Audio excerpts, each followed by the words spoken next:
Chapter 7. Location, location, location. Location, noun. Real estate term that refers to the position of a piece of real estate as it relates to the value of that real estate. Evan was in trouble. So far, he earned $47.11, which was more money than he ever had in his whole life. But today was Friday. There were only 3 days left. 3 days to beat Jesse. He needed to earn almost $53 to win the bet. And that meant each day he had to earn. Evan tried to do the math in his head.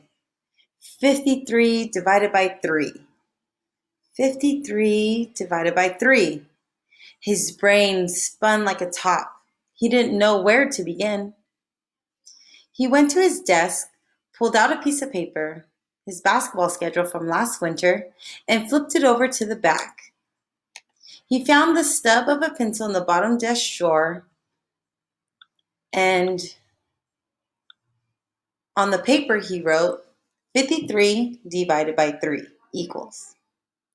He stared and stared at the equation on top of the page. The number 53 was just too big.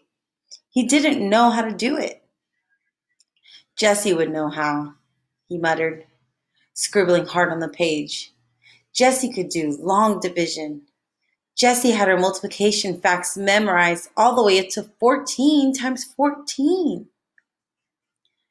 Jessie would look at a problem like this and just do it in her head. Snap! Evan felt his mouth getting tight, his fingers gripping the pencil too hard as he scribbled a dark storm cloud on his page.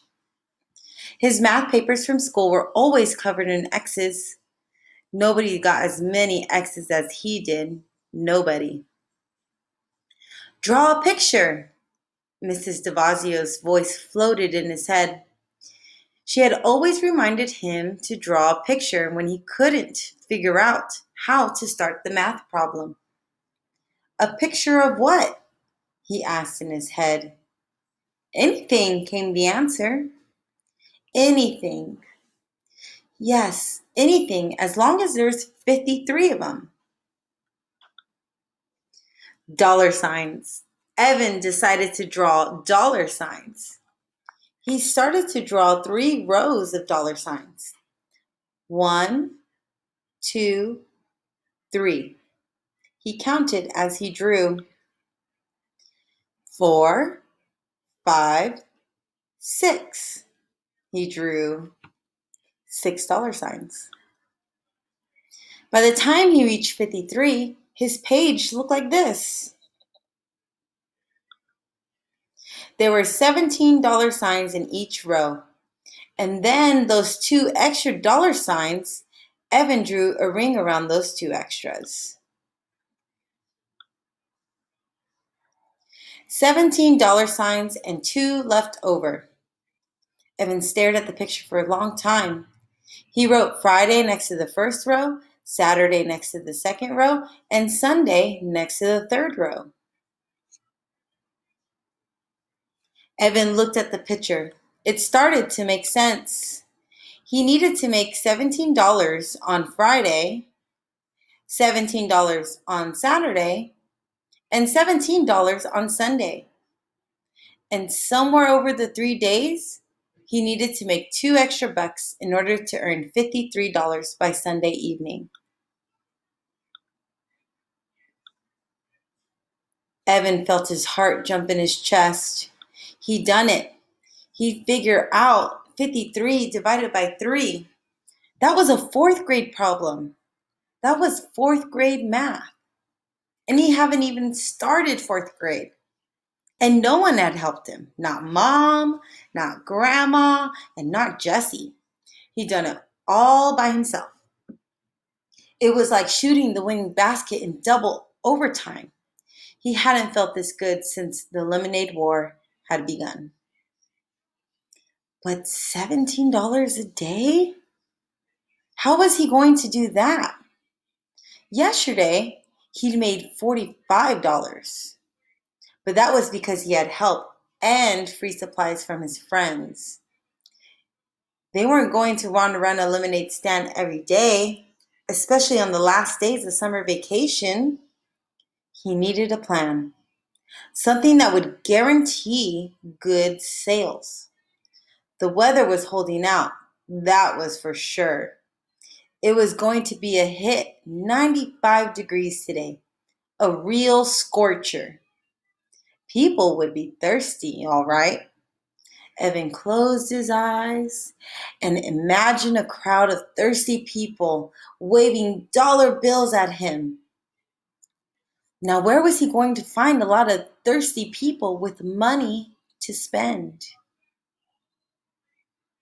An idea popped into Evan's head. Yup, it was perfect.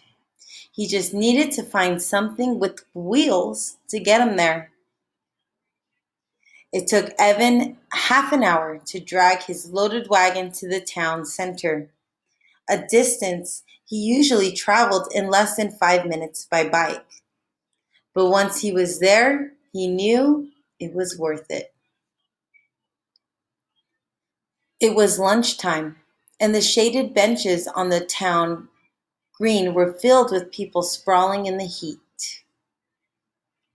Workers from the nearby stores on their half-hour lunch breaks, moms out there with their kids, old people who didn't want to be cooped up in their houses all day, high school kids on skateboards slushed by.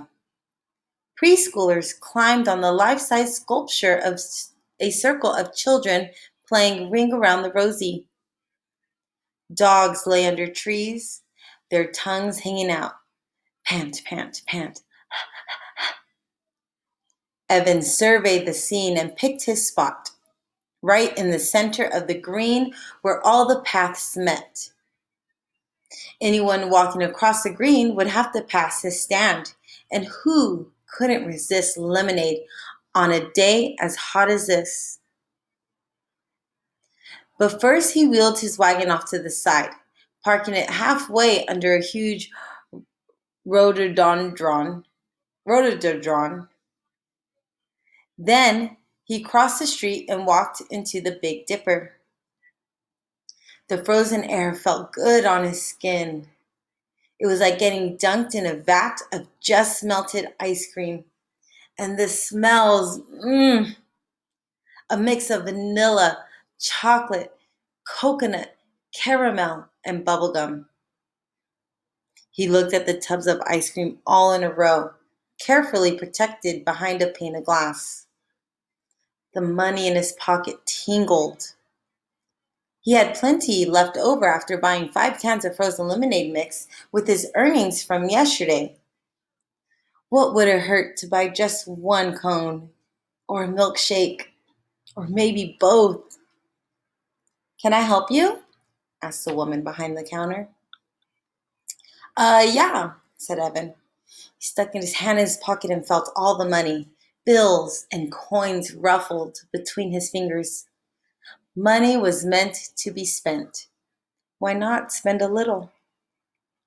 I Evan could just imagine how good the ice cream would feel sliding down his hot throat.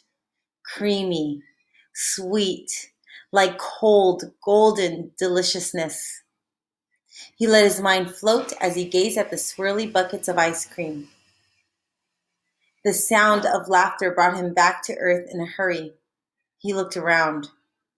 It was just some girls he didn't know at the water fountain, but it had sounded like Megan Morty. Can you please tell me how much a glass of lemonade costs? $3, said the woman. Really? Said Evan. That much? How big is a cup?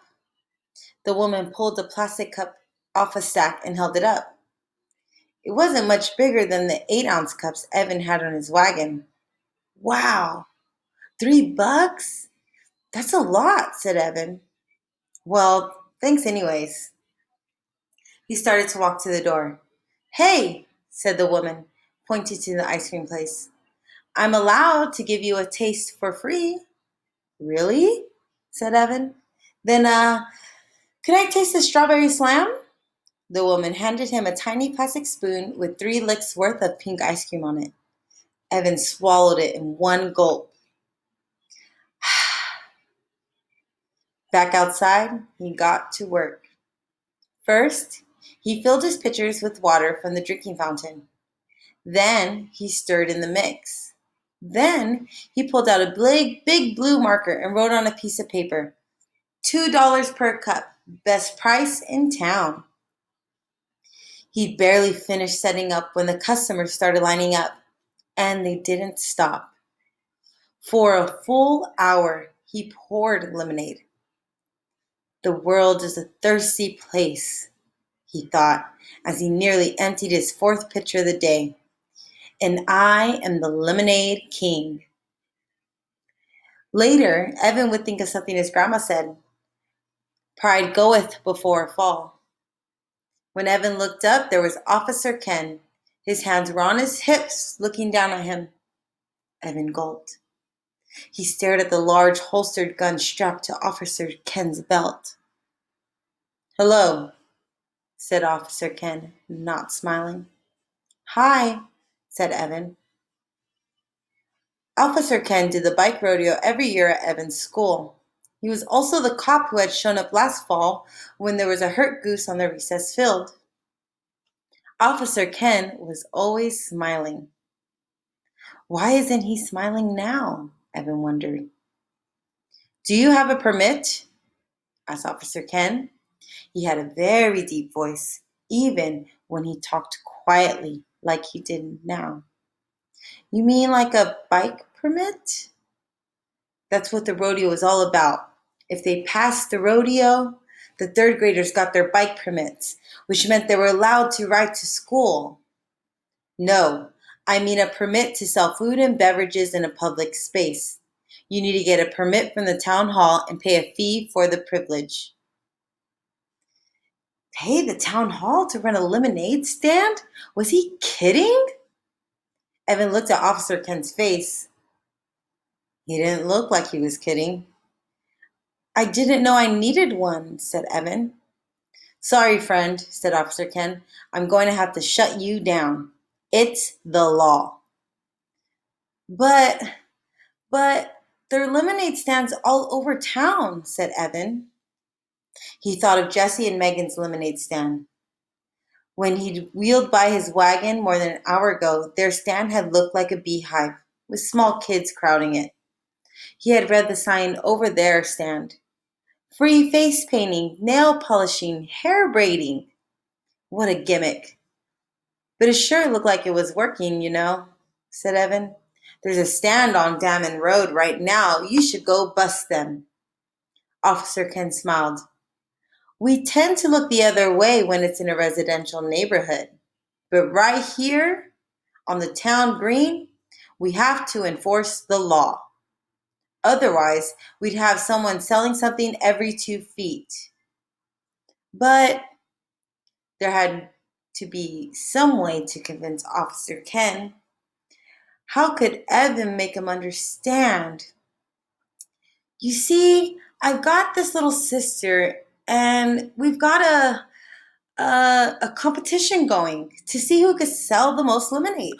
And I've got to win because he couldn't explain the rest about 4th grade and how embarrassed he was to be in the same class as his kid's sister and how it made him feel like a great big loser. Evan looked up at Officer Ken. Officer Ken looked down at Evan. It was like Officer Ken was wearing a mask, a no smiling, I'm not your buddy mask. Then Officer Ken shook his head and smiled, and the mask fell off. I've got a little sister too, he said. Love her to death now, but when we were kids... Officer Ken sucked in his breath and shook his head again. Whoo! Then the mask came back, and Officer Ken looked right at Evan for 10 very stern seconds. Tell you what, said Officer Ken. I do have to shut you down. The law's the law. But before I do, I'll buy 1 glass of lemonade. How does that sound? Evan's face fell. Sure, he said, without enthusiasm. He poured an extra tall cup and gave it to the policeman.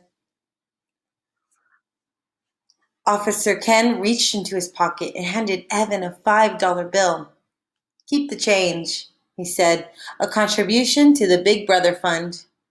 Now clean up your things and don't leave any litter behind. He lifted his cup in a toast and he walked away. Evan watched him go. Wow, he thought. I just sold the most expensive cup of lemonade in town. Evan stared at the $5 bill in his hand. It was funny. 2 days ago, he would have felt as rich as a king to have that money in his hands. It was enough to buy 2 slices of pizza and a soda with his friends.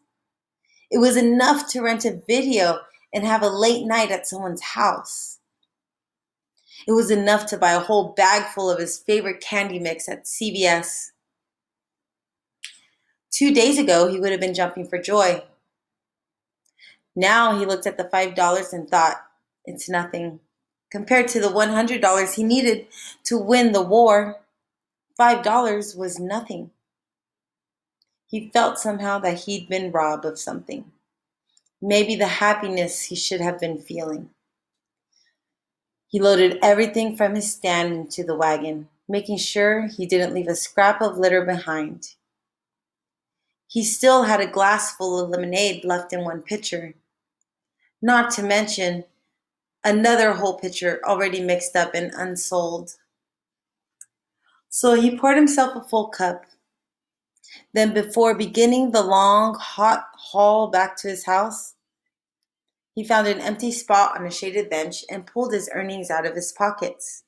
He counted once, he counted twice, very slowly. He made $65. The cups of lemonade mix have cost him $9. When he added his earnings from Wednesday and Thursday, he had $103.11. Now that's enough, he thought.